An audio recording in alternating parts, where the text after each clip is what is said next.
Welcome back to the Best 22 series.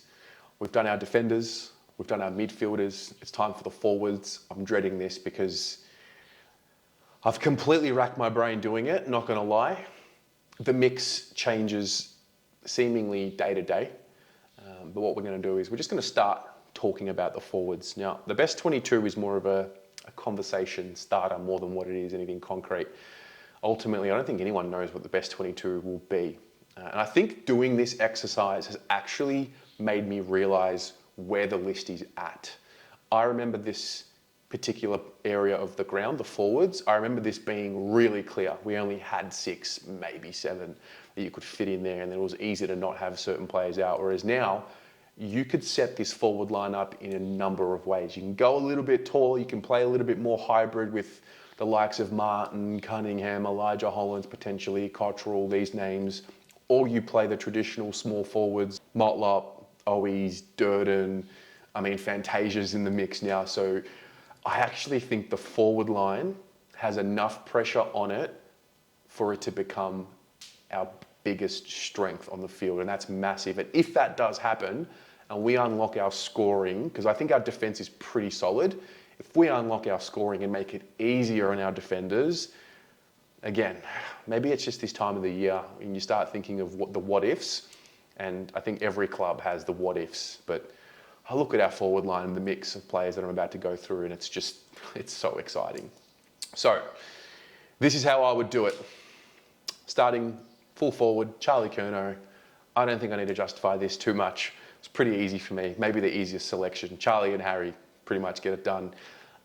In the forward pocket, I've got Jesse Motlop next to him. Jesse's coming up to his 3rd season. Couple of pre-seasons under the belt. Looked like he really thrived at the back end of last year, particularly after, when he came back into the side. I think he went back, learned his lesson, whatever he needed to learn. Didn't want to play in the twos, came back from Port Adelaide, kicks 4 goals in, I think it was the first half. And so, combine the experience, the dips, the flows, the pre-seasons under the belt, bit of health, he's got it. He's got it. Whatever it is, Jesse Motlop has it in abundance. So I've got Jesse Motlop in the forward pocket. In the other forward pocket, I've got Corey Durden. Similar to Jesse in the sense of he's been in the system a few years, had some ups and downs. They are also lessons that you carry. He's got a bit of experience now, not too much, but a bit more than what he did, and it's all starting to accumulate for him. We didn't get to see Corey Durden play consistently in the back half of 2023 due to the injuries, I should say. We saw him against GWS Giants in that last game of the year. It was a pretty brave effort to front up for that game given where his shoulder was at. So it looks like he's about to be integrated into the full contact part of training if he isn't already.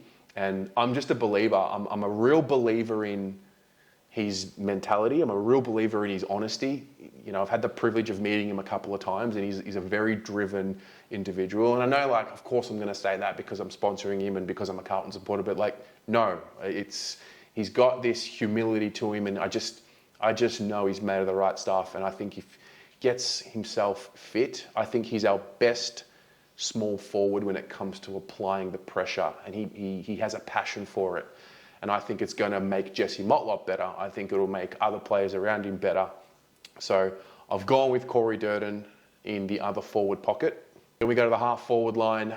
I've put in Jack Martin pretty much. You look at the second half of 2023, it's not that Jack Martin was the difference, but Jack Martin was pretty much the difference in that connection mid-forward. There were a couple of others that did a really good job of improving that area of the ground for us. I think of Dave Cunningham as an example. But yeah, I think Jack Martin is in our best side when he's available. He's got to play. He makes other players around him better, gets people involved. He's got this physicality to him. And, it was a real shame. He was a little bit interrupted in the final series, played the Sydney game, got suspended, so he misses the Melbourne game, comes back for Brisbane. Probably didn't play at his best in the preliminary final. I know he kicked his goals, but one of them was very late. I would have liked to have seen a little bit more from him in that prelim, but also, these are all learning experiences. We're in a window right now, so I look at this as a medium-term prospect for us as a whole. It's not just, whatever you do in the previous season is the definition of who you are and the narrative around each player. I think there are layers to this game. I think Charlie Curnow is a great example. Not his best final series when it comes to kicking goals. He still did some good things for the team, but he will be better for the run. I mean, it was his first final series. Same with Jack Martin. So, he's an important piece. Touch wood, don't want to jinx it, but it's just good to see him on the track doing most of the sessions. It's not something we generally see. 12 months ago, he was on a modified program. He hurt his calf early in the year in 2023, so there was a little bit of trepidation, but look, he finished strong, set himself up, and I've got him in my side. Harry McKay, next up. Pretty much Harry, and the way I see it, only Harry and Charlie are the ones that I'm super confident in. Maybe Jack Martin to an extent. I guess if he was available, he'd be there. And I feel like the rest of them, you can make an argument any way you want to. So Harry, it's Harry's year. I think it's a good bounce back year for him, find his confidence. And as I said, once we unlock the forward line, once Harry and Charlie unlock each other, it's very, very exciting because I don't think the two of them, not that they haven't clicked, but you can just tell once they get it right, play more games together, it's only going to be drama and problems for the opposition. So I'm looking forward to that. When it comes to goals and whatnot, I mean, I believe Harry's a 50-goal-a-year forward.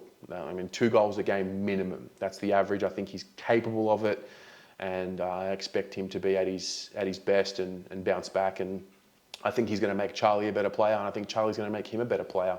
So Harry is there. On the other flank, going to give him one more chance. I had him as my breakout player for last year. Just wasn't to be.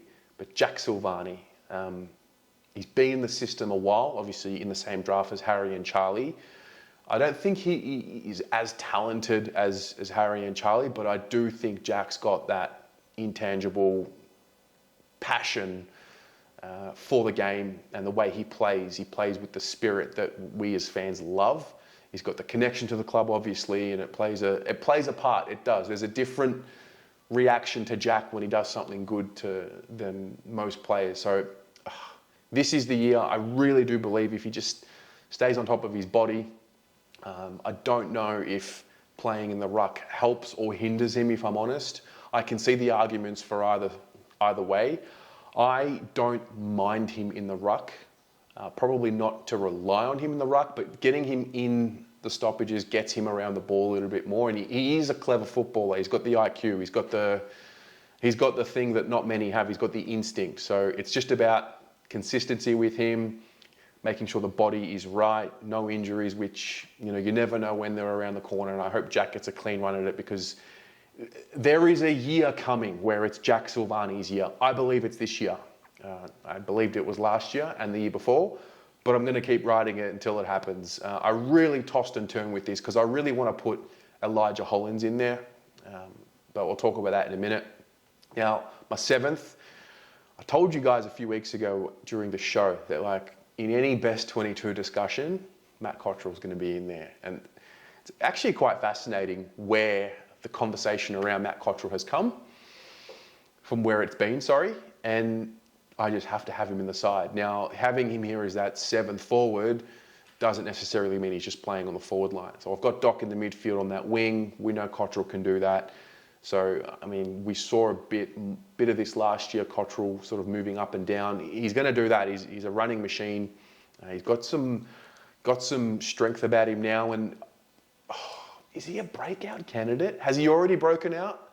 I don't know, but I feel like the more you chip away at something, the more the tipping point comes. And I feel like a tipping point is coming with him where he can become more than just, I think there's a general perception that he's a role player. I actually think he can become a really good player because of the work ethic and the compound effect. So I've got Cottrell here. You can pick this apart in so many ways. Elijah Hollins, I really wanted to put him in there. I really did. I couldn't. Fantasia, I mean, if he's fit and available and consistently there, maybe at the end of this season doing this, he would be in there.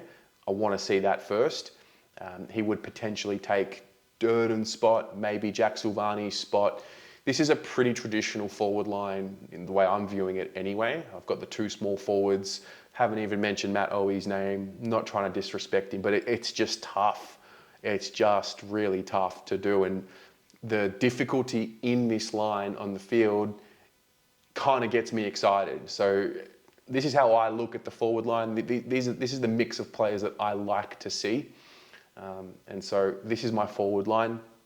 What about you guys? I know that they're going to be very different. Every single person's forward line will probably be different. So put yours in the comments below.